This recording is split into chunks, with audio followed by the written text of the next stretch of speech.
Jamais cette femme n'aurait imaginé que le premier homme qui ferait battre son cœur serait aussi puissant. Non seulement il surpassait de loin les standards des chasseurs en combat, mais en plus, il pouvait invoquer des esprits pour se battre à ses côtés. Et elle n'était pas la seule à assister à ce spectacle. Le chef du département de surveillance venait tout juste d'arriver aussi. Mais pour l'instant, Cheng Jinwoo était bien trop concentré sur son affrontement pour remarquer leur présence. De toute façon, même si elle s'en rendait compte, ça n'aurait rien changé. Il n'avait jamais eu l'intention de cacher ses capacités.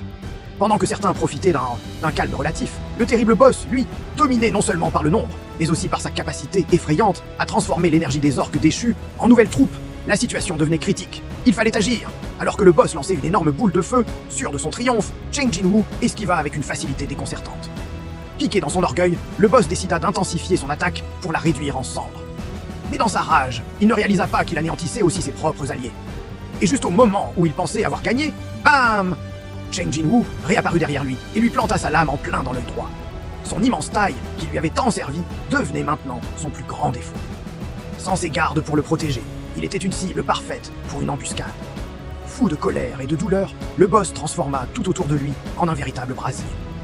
Cheng Jinwoo tenta une nouvelle attaque avec son poignard, mais cette fois-ci, cela ne lui fit rien. Pas de panique, il attrapa alors ses chaînes, s'en servit pour se propulser et les enroula habilement autour du boss. Avec une force impressionnante, il tira d'un coup sec et fit s'effondrer ce colosse sous son propre poids. Ce spectacle laissa sans voix ceux qui observaient le combat. Les yeux de Che Ai brillaient littéralement de fascination. De son côté, le boss, refusant d'accepter la défaite, tenta une ultime riposte. Mais Cheng Jinwoo avait déjà prévu son coup. Avec un sourire malicieux, il ordonna aux anciens alliés du boss de se retourner contre lui. Ah, quelle ironie!